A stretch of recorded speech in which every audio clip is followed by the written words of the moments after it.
नमस्कार दोस्तों, आज हम चर्चा करेंगे ब्लड पर। आज का हमारा टॉपिक रहेगा ब्लड और उसके अंतर्गत हम देखेंगे ब्लड की परिभाषा तथा ब्लड से संबंधित उसके कंपोनेंट्स यानी कि उसके संघटक। इसके अंतर्गत हम देखेंगे कि प्लाज्मा और सेल्स होते हैं। सेल कौन कौन सी होती हैं, तो इसके अंतर्गत हम आरबीसी, डब्ल्यूबीसी और प्लेटलेट पर चर्चा करेंगे। इसके अलावा प्लाज्मा की डिटेल स्टडी हम करेंगे। फिर इसके अगले टॉपिक में हम देखेंगे कि कौन कौन से ब्लड ग्रुप्स होते हैं, हम इन पर चर्चा करेंगे। तो चलिए स्टार्ट करते हैं ब्लड से।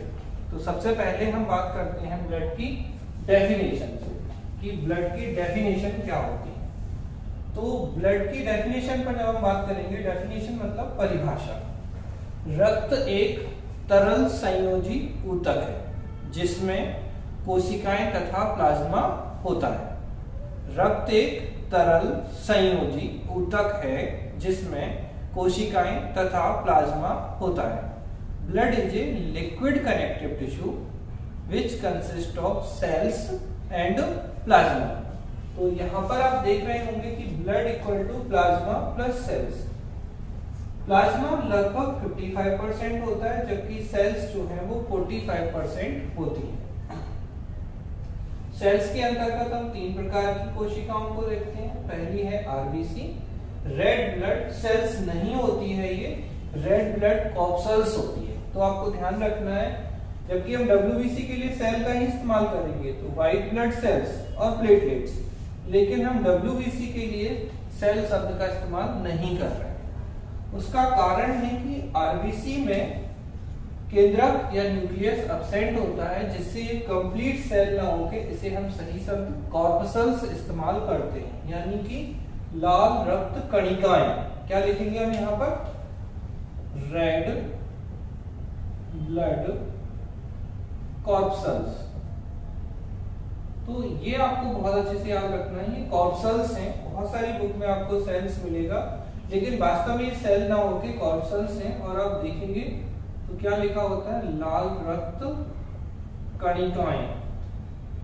और कणिकाएं क्यों कहा हमने इन्हें? क्योंकि इसमें न्यूक्लियस अब्सेंट है, और न्यूक्लियस अब्सेंट होने के कारण हम पूरे तरीके से इसे सेल नहीं कह सकते। तो मानव की आरबीसी की हम जब बात करते हैं तो इसके अंदर केंद्रक अनुपस्थित होता है। जैसे नॉर्मली अगर हम एक सेल की स्ट्रक्चर बनाते हैं, ये एक सेल है, इसके अंदर एक न्यूक्लियस होता है, तो सेल के बाहर ये सेल मेम्ब्रेन होती है, कोशिका झिल्ली, इसकी ये न्यूक्लियस के ऊपर होती है तो न्यूक्लियर मेम्ब्रेन या फिर केंद्रक झिल्ली होती है, लेकिन इसमें ये न्यूक्लियस अब्सेंट होता है। आरबीसी में न्यूक्लियस अब्सेंट होने के अपने कुछ फायदे होते हैं, क्योंकि आरबीसी क्या करती है? ट्रांसपोर्टेशन ऑफ ऑक्सीजन, ऑक्सीजन का परिवहन करती है। और अगर आप सिंपल तरीके से समझना चाहें, जैसे एक खाली डिब्बा है और एक भरा डिब्बा है, तो अगर हम खाली डिब्बे में किसी चीज को, किसी गैस को भरना चाहें तो उसमें हम ज्यादा गैस भरते हैं, तो इसमें इसके अंदर का जो सरफेस एरिया है आरबीसी का वो बढ़ जाता है, जिससे कि ऑक्सीजन का ट्रांसपोर्टेशन यहाँ पर ज्यादा होता है। तो आई होप आप समझ गए होंगे कि रेड ब्लड सेल नहीं, इसे हम क्या कहेंगे? रेड ब्लड कॉर्पसल्स कहेंगे। दूसरी होती है डब्ल्यूबीसी, इसे हम कहते हैं व्हाइट ब्लड सेल्स। और व्हाइट ब्लड सेल्स, तो यहाँ पर इसका एक और नाम जो है वो है ल्यूकोसाइट। क्या कहते हैं इसे? ल्यूकोसाइट। ल्यूको का मतलब होता है व्हाइट और साइट का मतलब होता है सेल। तो कैसी कोशिका है ये? व्हाइट कोशिका। तो एक रूट वर्ड आप यहाँ पे याद रख लीजिए कि कभी भी अगर साइट आता है तो किसी भी वर्ड के पीछे अगर साइट आएगा मतलब वो सेल होगी। अब ल्यूको मतलब व्हाइट, तो ये व्हाइट सेल है, और हम बोलते भी हैं व्हाइट ब्लड सेल। तो ये किसकी? ब्लड की कैसी सेल है? ये सफेद कोशिकाएं हैं, इसीलिए हम इन्हें क्या कहते हैं? सफेद। ठीक है, तो व्हाइट ब्लड सेल सफेद रक्त कोशिकाएं या श्वेत रक्त कोशिकाएं। तीसरी होती है आपकी प्लेटलेट्स, और प्लेटलेट्स का ही दूसरा नाम होता है थ्रोम्बोसाइट। थ्रोम्बोसाइट। फिर आप देख सकते हैं थ्रोम्बो, तो यहाँ क्लॉटिंग से संबंधित है, और साइट मतलब सेल। तो ये कैसी सेल है? जो क्लॉटिंग करने में सपोर्ट करेंगी। क्लॉटिंग यानी कि रक्त का स्कंदन, में सपोर्ट करेंगी, ये थ्रोम्बोसाइट कहलाती है। तो आरबीसी, डब्ल्यूबीसी और प्लेटलेट ये तीनों मिलाकर 45% बनाती हैं ब्लड का, जबकि 55% जो पोर्शन होता है वो प्लाज्मा होता है। इनकी ओरिजिन की हम बात कर लेते हैं कि भाई आरबीसी का ओरिजिन कहाँ होता है। तो आरबीसी का ओरिजिन या उत्पत्ति बोन मैरो में होती है।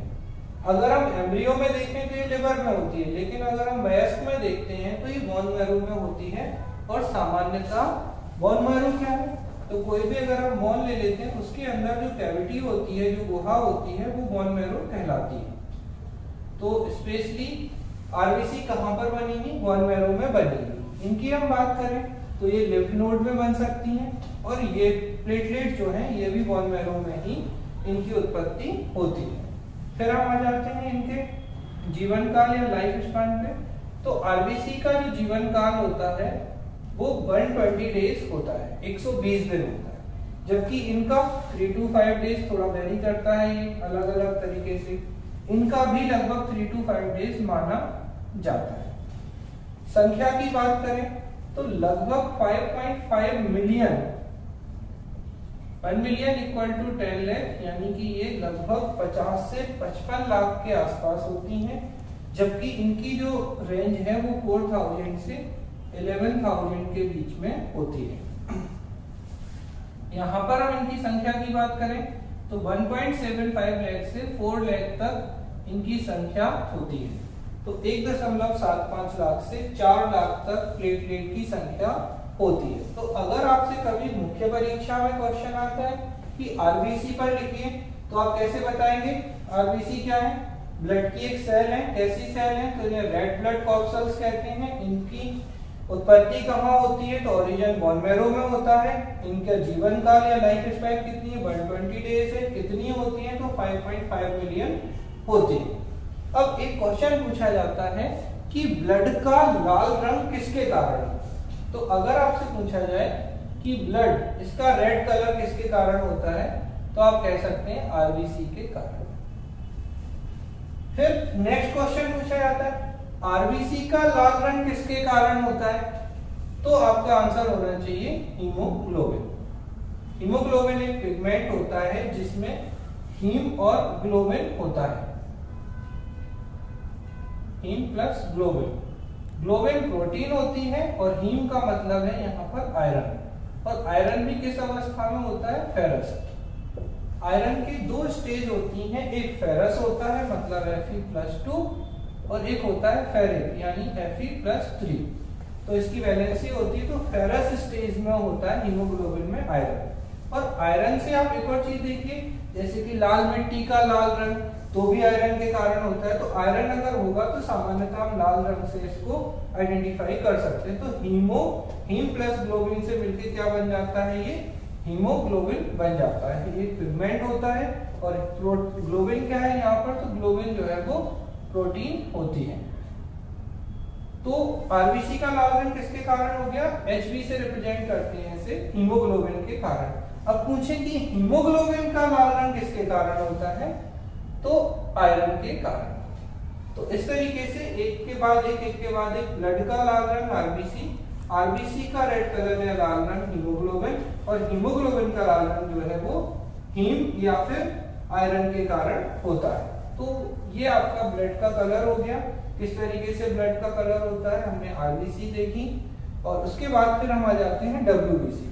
तो इनकी आरबीसी के एक्चुअली कोई टाइप्स नहीं होती हैं, आरबीसी एक ही होती हैं, जबकि डब्ल्यूबीसी के हम टाइप्स यहाँ पर देख सकते हैं। तो डब्ल्यूबीसी के टाइप्स की बात करें तो आरबीसी के कोई टाइप्स नहीं थे। डब्ल्यूबीसी के अगर हम टाइप्स की बात करते हैं तो इन्हें हम 2 तरीके से विभाजित कर सकते हैं। 2 तरीके से कौन से? एक होती है ग्रेनुलोसाइट्स और दूसरी होती है एग्रेनुलोसाइट्स। ग्रेनुलोसाइट्स का मतलब होता है ऐसी आरबीसी जिनके न्यूक्लियस में कण पाए जाते हैं, ग्रेन्यूल्स पाए जाते हैं, और दूसरी वो आरबीसी होती हैं जिनके न्यूक्लियस में ग्रेन्यूल्स नहीं पाए जाते हैं। तो इसके आधार पर हमने इन्हें कैसे बांट दिया? ग्रेनुलोसाइट और एग्रेनुलोसाइट में हम इन्हें डिवाइड कर सकते हैं, यानी कि कण का युक्त और कणिका विहीन डब्ल्यूबीसी। अब इनके अंतर्गत होती कौन कौन सी हैं, तो एक मैं आपको लिंक बताऊंगा यहाँ पे, आप ऐसे याद रख लीजिएगा, बेईमालिनी। बेईमालिनी तो आपको ज्यादा बेहतर तरीके से याद,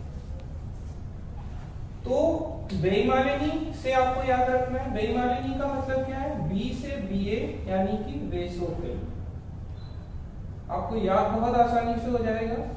फिर ई मतलब इयोसिनोफिल। फिर तीसरी है मोनोसाइट। चौथी हो गई लिम्फोसाइट। और पांचवी होती है न्यूट्रोफिल। तो बेईमालिनी याद रखिए। इस क्रम में याद रखने का कारण एक और है कि आपके एग्जाम में एक और प्रश्न पूछा जाता है कि WBC की संख्या का बढ़ता क्रम। तो WBC की संख्या का जो बढ़ता क्रम होता है वो बेसोफिल, इयोसिनोफिल, मोनोसाइट, लिम्फोसाइट और न्यूट्रोफिल, यानी कि सबसे कम अगर आपसे पूछा जाए कि कौन सी WBC होती है, तो सबसे कम संख्या बेसोफिल की होती है और सर्वाधिक संख्या जो है वो न्यूट्रोफिल की होती है। तो एक तो ये आपको याद रखना है बहुत अच्छे से, तो क्रम से आप याद रख पाएंगे। दूसरी चीज, अगर आप समझे सबसे बड़ी WBC कौन सी है, तो मोनोसाइट जो है ये लार्जेस्ट WBC होती है। तो मोनोसाइट को हम क्या कहते हैं, लार्जेस्ट WBC के रूप में भी हम इसे जानते हैं। तो इस तरीके से अब मैं आपको जो मैंने क्लासिफिकेशन बताया था कि ग्रेन्युलोसाइट और एग्रेन्युलोसाइट कौन कौन सी हैं, तो ग्रेन्यूल्स, जिनमें ग्रेन्यूल्स पाए जाएंगे और जिनमें ग्रेन्यूल्स नहीं पाए जाएंगे। तो एग्रेन्युलोसाइट में मोनोसाइट और लिम्फोसाइट आ जाती हैं, जबकि ग्रेन्युलोसाइट में बेसोफिल, इयोसिनोफिल और न्यूट्रोफिल आ जाती हैं। तो अगर आपकी परीक्षा में क्वेश्चन आता है एक्सप्लेन WBC, तो WBC की व्याख्या अगर करने के लिए आ जाता है तो आप बता देंगे कि इन्हें हम ग्लूकोसाइड भी कहते हैं। ग्लूकोसाइड का अर्थ आप बता देंगे, इनकी उत्पत्ति बता देंगे, इनका जीवन काल, इनकी संख्या, और इसके बाद फिर हम आ जाते हैं इनके टाइप्स पर। तो इनके कौन कौन से टाइप्स होते हैं वो आप बता देंगे, इनके पांचों के नाम आप यहाँ पर लिख देंगे। तो इस तरीके से ये WBC वाला हो जाएगा। कार्य की बात करें अगर हम तुलनात्मक रूप से, तो RBC का जो मुख्य कार्य है वो ट्रांसपोर्टेशन है ऑक्सीजन का। क्या करता है, हीमोग्लोबिन जो मैंने आपको यहाँ पे बताया था, ये Hb ऑक्सीजन के साथ बॉन्ड बनाता है और HbO2 यानी कि ऑक्सी हीमोग्लोबिन के रूप में ऑक्सीजन का परिवहन करता है। ये सबसे इंपॉर्टेंट काम है RBC का। जबकि हम WBC के अगर सामान्य काम की बात करें तो ये डिफेंस मैकेनिज्म के रूप में काम करती है। और लिम्फोसाइट में भी जब हम इनके आगे टाइप्स पे आते हैं तो B और T लिम्फोसाइट जो होती हैं ये आपके डिफेंस मैकेनिज्म में बहुत महत्वपूर्ण भूमिका निभाती है। तीसरे प्रकार की सेल है थ्रोम्बोसाइट, जिसे हम प्लेटलेट या हिंदी में पट्टिकाणु के नाम से भी जानते हैं। इनका जीवन काल 3 से 5 दिन, इनकी उत्पत्ति भी बोन मैरो में होती है और इनकी संख्या 1.75 से 4 लाख तक होती है। इनके कार्य पे बात करें तो इनका मुख्य कार्य क्या है, तो रक्त का स्कंदन या थक्का जमाना, क्लॉटिंग ऑफ ब्लड, इसका महत्वपूर्ण कार्य होता है। तो इस तरीके से हमने RBC, WBC और प्लेटलेट को समझा, यानी हमने प्लाज्मा प्लस सेल्स, उसमें से सेल्स वाले भाग को यहाँ पर समझ लिया। अब हम बात करते हैं सेकंड पोर्शन प्लाज्मा की। प्लाज्मा की बात कर रहे थे कि प्लाज्मा, तो प्लाज्मा एक तो लिक्विड पोर्शन है, ब्लड का कैसा पोर्शन है प्लाज्मा, लिक्विड पोर्शन है यानी कि तरल भाग है, और यह लगभग 55% होता है। तो ब्लड का कितने प्रतिशत है ये, तो 55% है। हम ऐसे भी कह सकते हैं कि प्लाज्मा इक्वल टू, अगर हम एक फॉर्मूला निकालना चाहें तो क्या हो जाएगा, ब्लड माइनस सेल्स। तो अगर ब्लड में से सेल्स को हटा दिया जाए तो रिमेनिंग जो पार्ट बनता है, जो बचता है, वो प्लाज्मा होता है। प्लाज्मा में 90% तक वाटर होता है। ये क्वेश्चन कई बार पूछा गया है कि प्लाज्मा में कितने प्रतिशत तक पानी होता है, तो 90% तक वाटर होता है। और इसमें 10% अन्य भाग जो होते हैं उनमें ऑर्गेनिक और इनऑर्गेनिक कंपाउंड्स होते हैं। इसके अंतर्गत अमीनो अम्ल, प्रोटीन में एल्बुमिन, ग्लोबुलिन प्रोटीन होती है, और एक्सक्रीटरी यानी कि उत्सर्जी पदार्थ अमोनिया, यूरिया जैसे उत्सर्जी पदार्थ होते हैं। दो बातें आप यहाँ पर और समझ लीजिए कि अमीनो अम्ल और प्रोटीन क्या होते हैं। तो प्रोटीन अमीनो अम्ल का बहुलक है।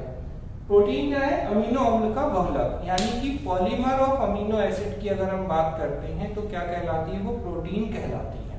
अगर हम और सिंपल करें तो प्रोटीन को तोड़ने पर क्या बनेंगे? अमीनो अम्ल बनेंगे। जब अमीनो अम्ल के जुड़ने से प्रोटीन बन रही है तो अमीनो अम्ल किससे बनेंगे? प्रोटीन के तोड़ने से, यानी कि NH2 और COOH ग्रुप जो है वो आपस में कनेक्ट होते जाते हैं और आपका प्रोटीन का मॉलिक्यूल बन जाता है। इसमें एल्बुमिन, ग्लोबुलिन प्रोटीन पाई जाती है। इनऑर्गेनिक या अकार्बनिक पदार्थ की बात करें तो सोडियम क्लोराइड, सोडियम बाइकार्बोनेट, ये सारे जो पदार्थ हैं ये इसके 10% भाग को बनाते हैं। तो इस तरीके से प्लाज्मा पर आपके क्वेश्चन आया हुआ है, और प्लाज्मा को हम फोर्थ स्टेट ऑफ मैटर के नाम से भी जानते हैं। तो फोर्थ स्टेट ऑफ मैटर यानी कि पदार्थ की चौथी अवस्था। आपने बचपन से सुनते आप आ रहे होंगे कि पदार्थ की जो अवस्थाएं होती हैं, पहली अवस्था होती है पदार्थ की सॉलिड यानी कि ठोस, दूसरी अवस्था लिक्विड, तीसरी अवस्था जो होती है वो गैस होती है, चौथी अवस्था के रूप में हम प्लाज्मा को देखते हैं, पांचवी अवस्था बोस-आइंस्टीन कंडेंसेशन है, और छठवीं अवस्था जो है जो अभी वर्तमान में खोजी गई है उसे हम फर्मियोनिक कंडेंसेशन के नाम से जानते हैं। तो ये क्वेश्चन भी आपके एग्जाम में कई बार आया है कि फोर्थ स्टेट ऑफ मैटर, पदार्थ की चौथी अवस्था क्या होता है? तो पदार्थ की चौथी अवस्था के रूप में आप प्लाज्मा को देखते हैं। तो इस तरीके से हमने ब्लड देखा। ब्लड की डेफिनेशन क्या थी? तो ब्लड की डेफिनेशन थी blood is a liquid connective tissue which consist of cells and plasma. रक्त एक तरल संयोजी ऊतक है जिसमें कोशिकाएं तथा प्लाज्मा होता है। ठीक है, तो डेफिनेशन हो गई। फिर हम सामान्य सी जानकारी की बात करें तो ब्लड की पीएच 7.36 होता है। कई बार एग्जाम में लगभग में 7.4 भी आता है। मात्रा तो लगभग 5 से 5.5 लीटर जो है एक व्यक्ति के शरीर में ब्लड होता है। बॉडी वेट के अकॉर्डिंग बात करें तो एक व्यक्ति के शरीर के भार के 6 से 7% तक ब्लड व्यक्ति में पाया जाता है, और ब्लड के कारण ही ब्लड प्रेशर आपका होता है। फिर हम बात करेंगे कि ब्लड किससे मिलकर बना है? प्लाज्मा और सेल्स से। तो ये आपका प्लाज्मा हो जाता है और दूसरा आपका सेल्स। सेल्स की जब हम बात कर रहे थे तो सेल्स 3 प्रकार की थी। पहली थी आरबीसी, दूसरी थी डब्ल्यूबीसी और तीसरी थी प्लेटलेट। आरबीसी यानी कि रेड ब्लड सेल्स नहीं, रेड ब्लड कॉर्पसल्स। आपको ज्यादातर जगह सेल्स दिखाई देता है जो कि गलत है, तो आपको ध्यान रखना है कि रेड ब्लड कॉर्पसल्स होती हैं। दूसरी हैं white blood cells. Red blood corpuscles को हम इरिथ्रोसाइट भी कहते हैं, और इरिथ्रो का मतलब होता है रेड और साइट का मतलब सेल। तो कैसी सेल है? जो लाल है, यानी कि आरबीसी। और आरबीसी में क्या पाया जाता है? तो हीमोग्लोबिन पाया जाता है, तथा आरबीसी में न्यूक्लियस अथवा केंद्रक अनुपस्थित होता है। आरबीसी का जीवन काल 120 दिन का होता है, और आरबीसी की मृत्यु स्प्लीन में होती है। स्प्लीन को हम ग्रेवयार्ड ऑफ आरबीसी कहते हैं, यानी कि आरबीसी का कब्रिस्तान। बहुत महत्वपूर्ण है ये प्रश्न, आप ध्यान रखिएगा कि आरबीसी की मृत्यु या डेथ ऑफ आरबीसी कहां पर होती है? स्प्लीन, जिसे हिंदी में हम प्लीहा कहते हैं, उसमें इसकी मृत्यु होती है।